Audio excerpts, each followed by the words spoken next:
Hello guys, magandang umaga sa inyo lahat and welcome back to my channel. So sa video na ito, pakita ko sa inyo ang pagkakaiba ng halaman na lumaki sa labas at sa loob ng greenhouse. Pareho silang cold tolerant pero pinaghiwalay ko sila. Ito, iniyan natin ditong mag-spend ng winter sa labas at ito naman ay nasa loob ng mini greenhouse. Samahan niyo ako.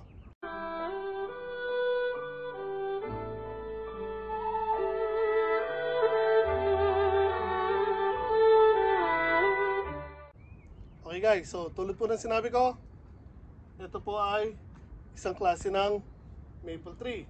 Kung matatandaan niyo po sa video ko, or kung nakita niyo po yung video na meron akong dalawang maple tree na nakalagay sa isang plastic container, tapos pinaghiwalay ko sila. Meron po tayong video nun. Ito na po yung dalawa na yun.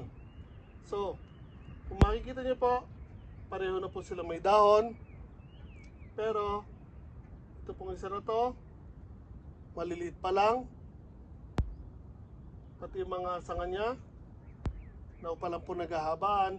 Pero, kumpara po dito sa isa na to na halos twice the size or more. And tingnan niyo yung mga dahon niya, lalaki oh, lalapad na po. And green na green ang kulay. Which is dito naman, yellow greenish pa at namumula pa yung ends ng mga dahon kasi start pa lang siya na talagang lumapad yung mga dahon niya. So again, ito po yung mga maple tree na gagawin natin bonsai. So tulad ng sinabi ko, making bonsai ay matagal na proseso. Hayaan natin sila mag grow out, trim, then grow out again, then trim ulit. So ito hindi pa natin gagalawin. Although yung mga sanga niya lumaki na po at nag-over or nag-grow out na sa wire na nilagay natin. So most likely tatanggalin ko yung mga wire nito. Dito naman sa isa na to, ganun din. So alisin natin yung wire din yan at titingnan natin kung magwa-wiring ba tayo ng maaga or ng panibago or at magtitrim ba tayo. Pero masyado pa maaga para magtrim eh. Siguro bago mag-end ng year, try ko or titignan ko kung kailangan kong i-trim to or alin sa kanila. Pero hindi pa tayo sure kasi usually pinapalampas ko siya ng at least a year or two bago ako mag-trim ng mga halaman para tumaba na maigi talaga yung mga sanga. Not unless na sumobra na yung haba ng mga branches nila. Nakakatuwa lang po kung lalapitan natin. So, see the difference? Yan po yung pagkakaiba oh. Ang ganda ng dahon niya pag bago pa lang oh. Just dito, yan po lalapad na oh. So again, same variety po lang yan. Yung mga seeds nito galing sa isang puno lang. Dating bahay ko sa unang bahay ko. So bago ako lumipat dito, sumibol sila sa isang planter box na dala natin yung mga halaman natin. And pinagsama natin sila sa isang plastic container na ganitong kalaki, actually yung pinaglagay nila una. So again, po, gumaganda na po yung trunk niya, lumalaki na. Pero tulad na sinabi ko, medyo nag-grow out na siya sa wiring niya. Pakita ko sa inyo yung sinasabi ko kasi tumataba na yung puno. Nilagyan natin ng wiring yan, di po ba? So nag-overgrow na siya at niyayakap niya na yung wire. So pakita ko sa inyo malapitan. So ito yung sinasabi ko guys oh, na focus. Ayan po oh. Tumataba na masyado yung mga branches niya. At ayan oh, kinakain niya na yung wire. So kailangan ko tanggalin yung wire na yan. Pati dito. So probably ito hindi na gagalaw yan. At kayo dito kung makikita nyo yan. Hindi na siguro tutuwid yan. If ever magbago, lalagyan natin ng tali para hilahin natin pababa. So hilahin natin ng tali na lang pag dumaretso pa rin. Ay, nabali.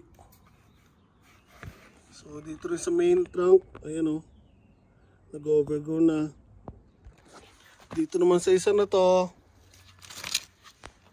ganun din pero hindi masyado pa. Pero ayan at dito sa branches, wait. Ayan. So again, ang ganda ng ng kulay pala, sir. Ganda ng kulay nila pag maliliit pa lang yellowish na may pula-pula yung dulo. Ganun din siya dito, pero pag lumaki na po siya, ay napag-green na po. So, aside sa pag-alis natin ng wire na nilagay po natin dito last year, wala po ko ibang gagawin sa dalawang maple na to. Lalabas ko lang sila dito or hayaan ko sila sa labas muna kasi spring na po. Lahat po ng mga halaman ko halos lahat ng halaman ko sa loob ng greenhouse ilalabas ko na kasi umiinit na po ngayon dito sa Japan. So, kailangan ko na silang ilabas at mag-focus ako sa mga ilang halaman na natin na iwan natin sa loob ng greenhouse natin tulad ng mangga at ilang pirasong bayabas. So, yung mga papaya, ilalabas po rin natin yon. And yung mangga natin, ang dami na pong bulaklak na panibago. Makakaroon po sila ng separate video, papakita ko sa inyo later. And so there, for the meanwhile, alisin ko muna itong mga wire nito.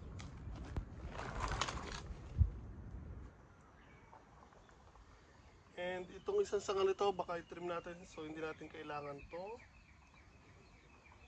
Kung hayaan natin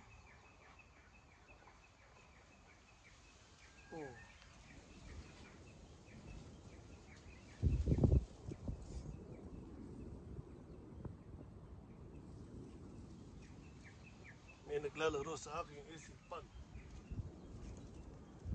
So yeah, at ikakat na lang natin yan, itrim na lang natin. Okay guys, so una, cut ko muna to, pero hindi ko siya isasagad, kunti lang. Yan po. Then now, tanggalin natin itong mga wire, tingnan natin kung aangat ba siya o hindi. Para hindi mawabali yung mga bagong sanga. Yan, ang dami nilang branches na bagong tumutubo, so iwasan natin na mabali kasi again, as they grow, pipili tayo ng mga gagamitin natin sa kanila, kung alin ang iiwanan natin at patatabain.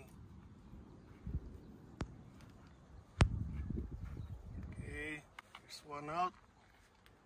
May isa pa. So, as you can see dito, hindi na siya umangat. So, na-retain niya na yung position niya. So, salamat na lang. So, again, para sa mga bago pa lang dyan or hindi nakita yung video na kung saan winayiringan natin to, sineparate sa or inalis sa original na lalagyan niya at pinaghiwalay yung dalawang maple.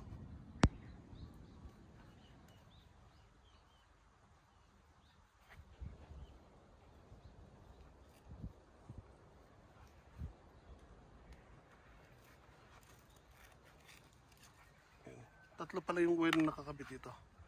Ang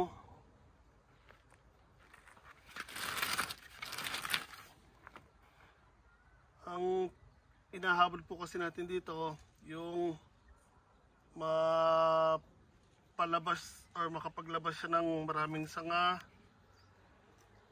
para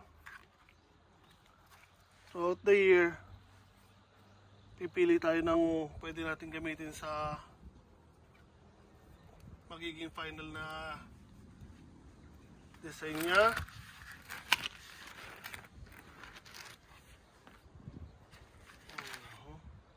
So medyo hindi maganda yung pagkakatubo nitong isa na to.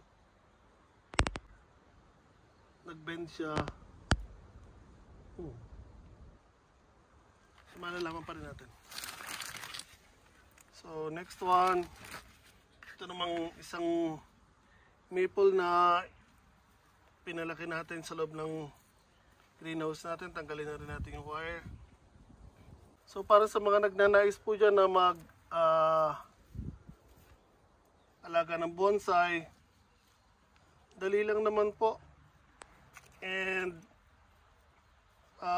through practice, masasanay din kayo kung paano mag-ayos ng bonsai. And marami po namang mapapanood or makikita sa YouTube na kung paano mag-alaga ng bonsai, paano sila pagandahin, wiringan, paano pumili ng yung bonsai. So marami po kayo makikita dyan. So ayan guys, natanggal na po natin yung mga wire. And for now, ayan natin sila di sa labas. Ayan natin mag-grow out ulit siya or sila. And probably bago mag-end yung year ay titingnan natin kung kailangan ba natin mag-trim o hindi. So most likely dito sa isang lumaki sa loob ng mini greenhouse, magte-trim tayo agad kasi nga ngayon pa lang sobra na agad ang haba niya. So most likely, or not most likely, now puputulan ko na siya. So I think tanggalin ko na to. Hindi ko to kailangan since meron malalabas sa panibago na naman dito. Tanggalin ko rin isa na to.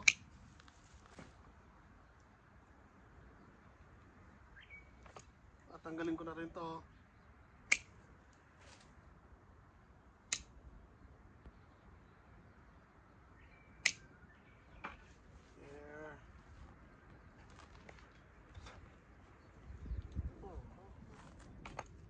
Bawasan lang natin. Ayan. Hindi rin natin kailangan masyado mahaba na kasi. So yun. Now, ayan natin mag-grow out ulit. So since na mainit na, saglit lang po, maghahabaan at lalakihan po yung mga branches na bago na lumalabas po sa mga yan. So as of now, mas maganda yung mas nagugustuhan ko yung nagiging resulta nitong isang to.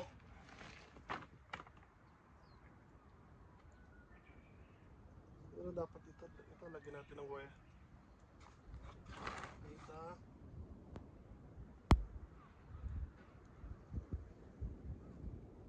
Ito kasi nabali siya. Wait. Okay, so nagbago desisyon ko. Sana lang magdiretso to. So tatanggalin ko to isa na to. There. Tapos ngayon, magwa-wire tayo ng panibago.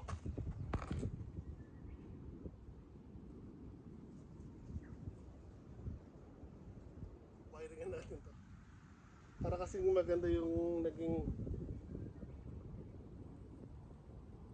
shape ng isa to.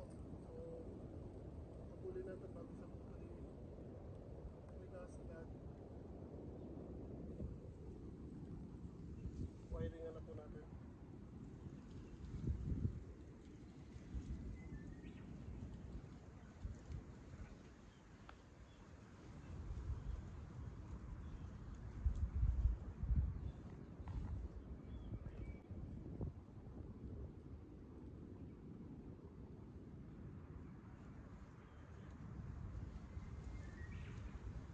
So hindi ko lang alam kung susunod agad to sa shape na gusto natin or gagawin natin sa kanya kasi medyo mataba na tong sanga na to. Kaya medyo matigas na po siya. So kung makikita nyo yung ginagawa ko po now, mas malapit yung ikot ng wire na ginagawa ko. So, unlike dun sa mga malalambot lang yung branches, medyo yung agwat ng wire o yung ikot ng wire, medyo malalayo yung ginagawa ko dati.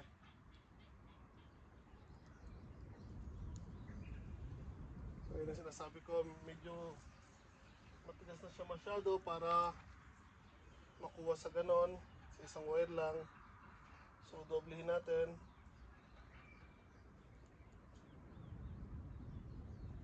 Prepare natin ng isa.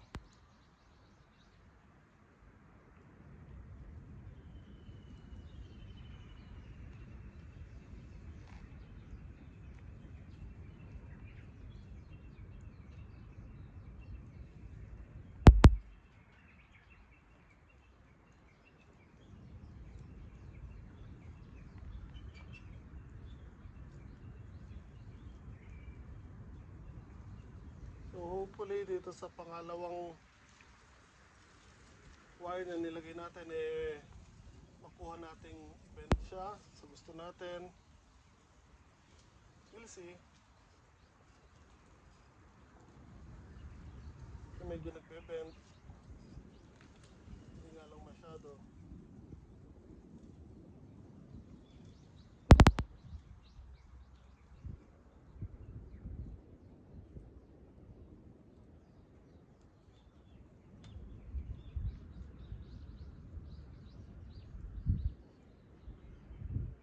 Okay, so gagawin ko, lalagyan ko siya ng wire at hahatakin na lang. So first, lagyan natin ng wire dito sa baba para maging anchor niya.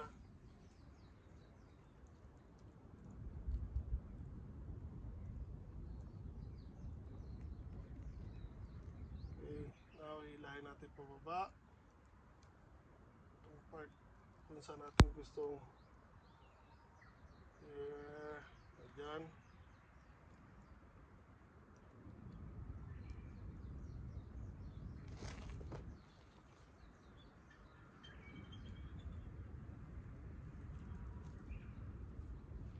Okay, simulas.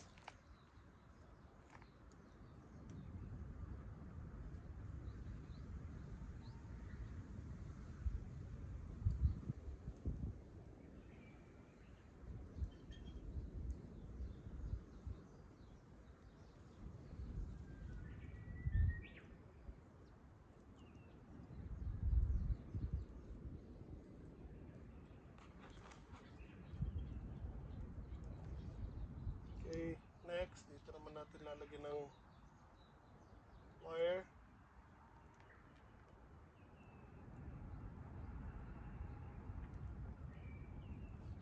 Tapos, hihilahin naman natin dito.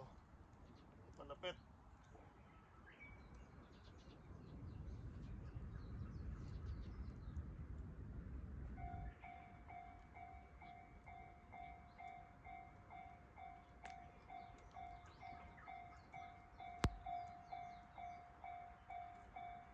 Yan, okay na ako dyan.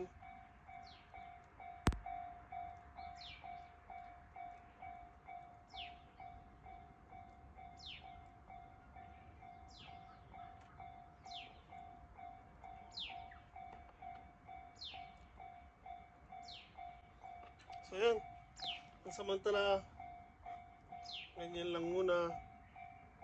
So later on kung ano magiging itsura niya pa, doon pa ulit tayo agad magbe-base kung paano gagawin natin.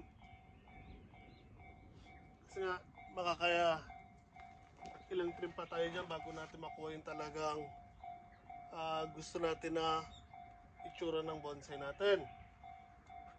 So for now, ganyan na lang po muna and iwanan natin sila dito sa labas. So i-update ko na lang kayo palagi kung ano magiging progress nila habang tumatagal.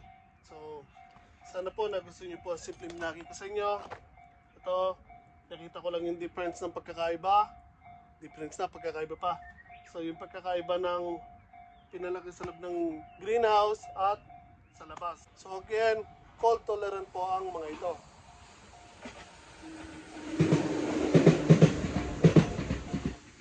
So kahit iwanan natin sila sa labas, mag-snow, mabubuhay po sila. So, ayan, kung nakita niyo po, ang ganda po ng naging itsura ng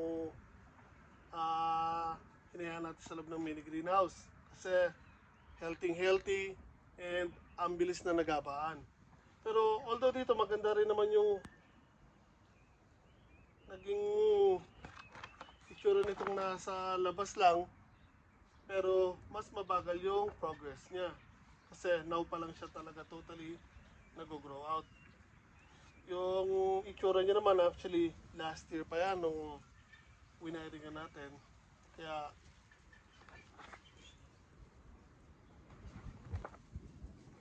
sa itsura, medyo lamang to kasi medyo mas maraming sanga to na naiayos na natin. Kaya mas maganda yung dating niya.